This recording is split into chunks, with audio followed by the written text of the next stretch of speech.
Pisces. Hello, my dear Pisces.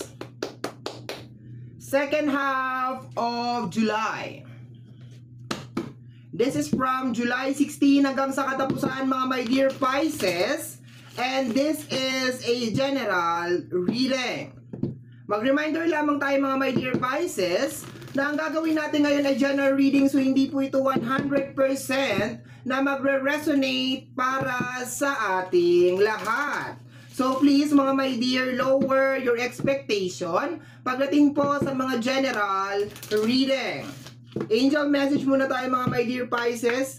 Angel message, Pisces.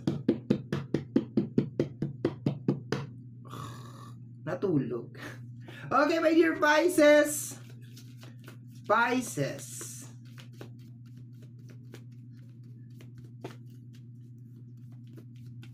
My dear Pisces, angel message.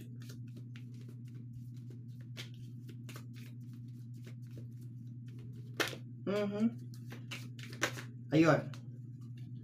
We have here, I heal the habit of fear and embrace the habit of love. Okay? Para sa mga gustong magbasa, itataas ko.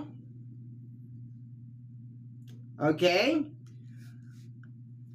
I heal the habit of fear and embrace the habit of love. Nababahin pa ako. Okay? So, eto, my dear Pisces, this is more on facing your fears. Okay? You need to face your fears. Okay? So, doon lang muna tayo. Kasi wala pa yung ibang cards. Ang hirap na magchichichika ako tapos wala pa yung ibang cards. Okay? So, let's go tayo, my dear Pisces. Punta na tayo sa energy muna ng iyong past. Tingnan natin kung ano nangyari sa iyong past. My dear Pisces.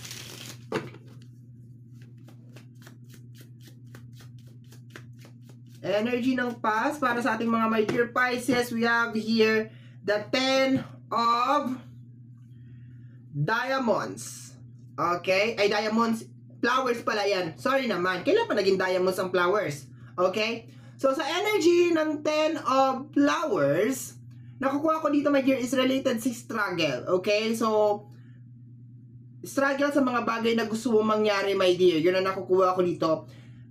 Bakit ganon? Siguro because of ang dami mong fears, ang dami mong anxiety, ang dami mong overthinking na nangyayari. Yung typical na pinapangunahan mo na talaga in advance yung mga bagay, kaya hindi siya natutuloy-tuloy, my dear. Okay? Kaya hindi siya natutuloy-tuloy, hindi siya nangyayari because of pinapangunahan mo siya. Yun ang nakukuha ko. But so far, this is the energy of your past, my dear. This is a struggle card, the 10 of flowers. Tingnan natin, my dear, ano meron sa'yong second half of July. Second half of July para sa ating mga my dear Pisces. Normally, sa regular set of cards na tawag ko sa cards na yan, 10 of flowers is the 10 of wands, all by myself card. Okay? Tingnan natin, my dear. Second half of July energy. Second half of July energy, we have here the 6 of wands. Okay? 6 of wands is related sa energy ng success. Okay? 6 of flowers. Okay? So, puro flowers, my dear. Okay? Pero dito, nararamdaman ko talaga, my dear, na nasa sayo pa rin talaga siya kung mangyayari ba tong energy ng success na to. Okay? Nasa sayo pa rin siya. Sinasabi nga sa'yo ng angel message mo, my dear, that heal yourself from fears. The habit of fears. The habit of, sabi kasi habit, my dear. So, ibig sabihin, parang ugali mo na talaga siya na hindi pa nangyayari yung isang bagay, pinapangunahan mo na. Okay? So, kunyari, may mga interview or meron ka mga pupuntahan, nag-overthink ka na, ay, ayoko pumunta doon kasi ganito, ganyan, kasi ganito, baka pagtawanan nila ako, baka hindi nila magustuhan yung damit ko, baka hindi nila magustuhan yung itsura ko, baka hindi nila magustuhan yung presentation ko, and so on and so forth.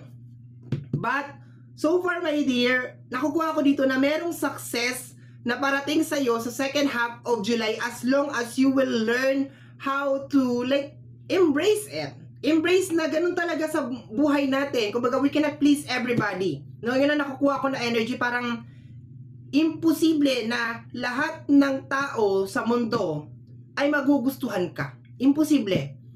Imposible. And then, kung meron mga, I know this is going to be a really, really hard para dun sa mga meron mga traumatic. For example, you are afraid of snake, afraid ka sa, you have this fear of snake, fear of heights, fear of langgam, fear of ipis. Yun medyo medyo mahirap yun. Pero kailangan everyday, my dear, dedicate the second half of July na parang dahan-dahan mo i-embrace yung mga yun. Try to do some research. Baka iisip mo kasi ang ahas, pag kinagat ka, mamamatay ka. Not all snake are venomous, di ba? Not all snakes are deadly, di ba? So, parang just try to embrace it, my dear. Kasi, wala namang road to success na magiging madali. Especially yung mga nagmamanifest ng success, tapos ayaw nyong masaktan, ayaw nyong makaranas ng pagkadapa. Hindi pwede yun, my dear. Okay? Let me see. Additional cards tayo, mga my dear Pisces. My dear Pisces, second half of July.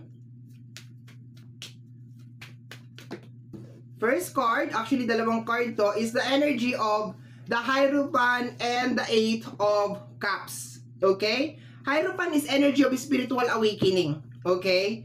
You need to move out. Sa combination ng dalawang card na to, the Hierophant and the Eight of Cups, you need to move out. Okay? Kasi dito pa lang sa dalawang card dito, my dear, hindi siya guaranteed. Hindi to kagaya ng ibang mga reading, my dear, na pag nilatag ko, maganda na kaagad yung result. This one is on you. Ibig sabihin, nasa sa'yo to. Magiging successful ka lang, my dear, pag lumabas ka doon sa energy ng fear, ng takot, no? So, binibigyan ka, my dear, ng choice ng second half of July. Mananatili ka ba dyan? Mag-i-stay ka ba dyan? Sa energy ng Eight of Cups, my dear, baka merong mga energy na nasanay ka na sa comfort zone na yon. Kung nasanay ka na dyan ka na nakatira, nasanay ka na sa ganyan na environment, nasanay ka na lagi mo siyang kasama, you need to step out. You need to learn how to... Kasi you're living in this world, my dear, excuse me. You're living in this world, my dear Pisces, na araw-araw ang daming changes. Ngayon, kung ayaw mo mag-adapt sa change because natatakot ka, mapag-iiwanan ka, my dear Pisces, mapag-iiwanan ka talaga. Okay? Sa ayaw at sa gusto mo, ang mundo na ginagalawan mo, my dear Pisces, magbabago at magbabago yan. Okay? Minsan malalagay ka sa isang lugar na, yung lugar na yun na ayaw mo kasi masikip, mabaho, or something. Pero, kailangan magkaroon ka ng strength, inner strength for you to get out from that place. Kasi walang mag-aalis sa'yo doon, my dear, kung hindi ikaw lang din. Okay? So, yun ang nakukuha ko dito na energy, my dear. And nasa taas niya is yung 10 of Flowers, which is may kinalaman sa mga bagay na gusto mong mangyari. Hindi pwede, my dear Pisces, na yung mga bagay na gusto nating mangyari nandito lang. Kailangan i-put out natin siya into action.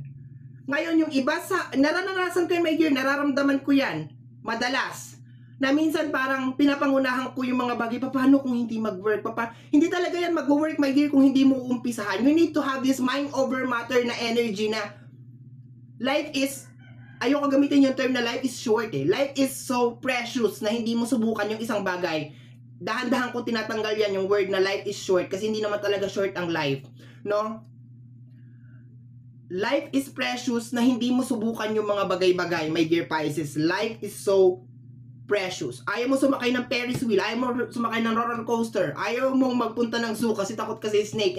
Hindi lang snake ang nandoon sa zoo. 'Di ba? Meron doon horse, meron doon tiger, meron doon maraming mga bagay, meron doon mga fish, meron doon aquatic something. Hindi lang. Kaso minsan meron mga tao, my dear, na ayaw nilang pumunta dun sa isang lugar o ayaw nila subukan yun because afraid lang sila dun sa isang bagay. So, you're missing a lot of things. Marami kang hindi nakikita because you are so afraid. Okay? So, try to embrace it, my dear, second half of July. Okay, next.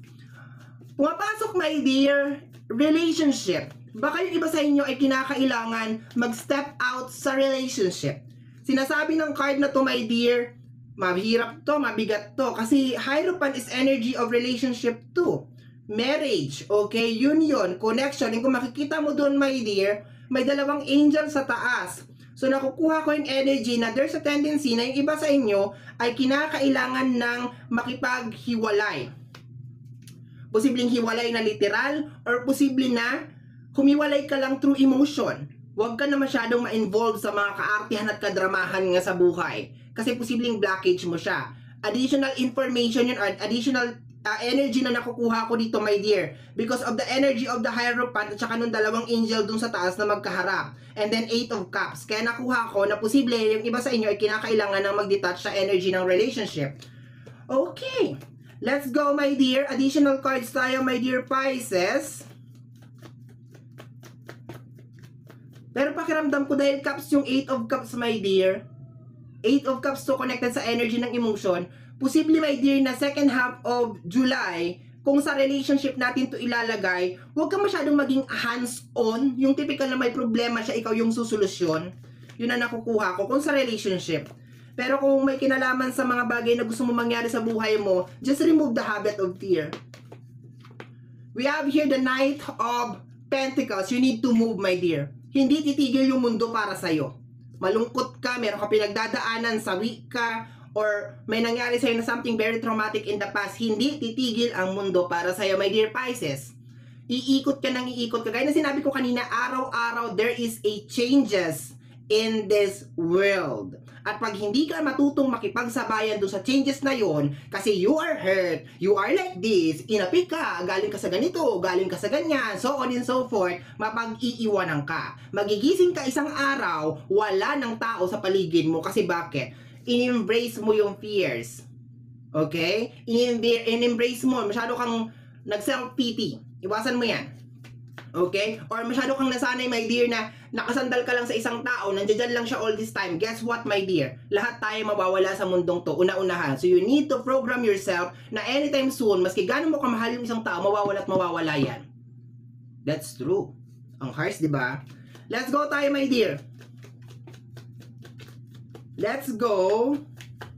Pero pakiramdam ko dito sa energy ng mawawala or detachment, I think blockage mo talaga siya, my dear. May nangyayari sa inyong dalawa. Posibleng energy ng Taurus, Virgo, and Capricorn, my dear. Earth sign. Posible naman din water sign. Pakiramdam ko ikaw tong water sign na to eh. Water sign ikaw to. Pero posible naman din na Cancer, Scorpio, and Pisces, kapwa mo rin siya water sign. Pero ang lakas ng energy ng Earth sign, Taurus, Virgo, and Capricorn. Okay? Everybody's welcome dito. Medyo na-highlight lang yung mga zodiac sign na yon. We have here the Ace of Wands. My dear, it's time for you to move forward. Kung hindi ka kikilos ngayong second half of July, kung mananatili ka lang takot at magkakaroon ng overthinking, okay? Or masyado ka lang nasasanay sa lugar na yan, or masyado ka lang nasasanay sa tao na yan, or something, guess what? Walang mangyayari sa'yo dyan. Walang mangyayari sa'yo dyan, my dear. Next, last 4 cards we have here, the King of Swords. My dear, kailangan mo na mag-decide. Meron kang kinakailangan putulin dito, my dear. At hanggang hindi mo pinuputol yun, my dear, walang mangyayari sa'yo. Second half of July, tanggalin mo yung blockage, my dear. Kung ano man yan, tanggalin mo yung blockage and you will be successful. Okay? You will be successful. Last 3 cards, my dear, we have here the Queen of Wands. Move forward. Lahat ng cards sabi move forward. Nakatingin lahat papunta dito sa Ace of Wands. The Page of Cups. My dear, ilabas mo, my dear, yung mga nasa isip mo. Lahat, lalo na kung makakatulong naman sa buhay mo. And we have here the 8 of Pentacles related sa energy ng work.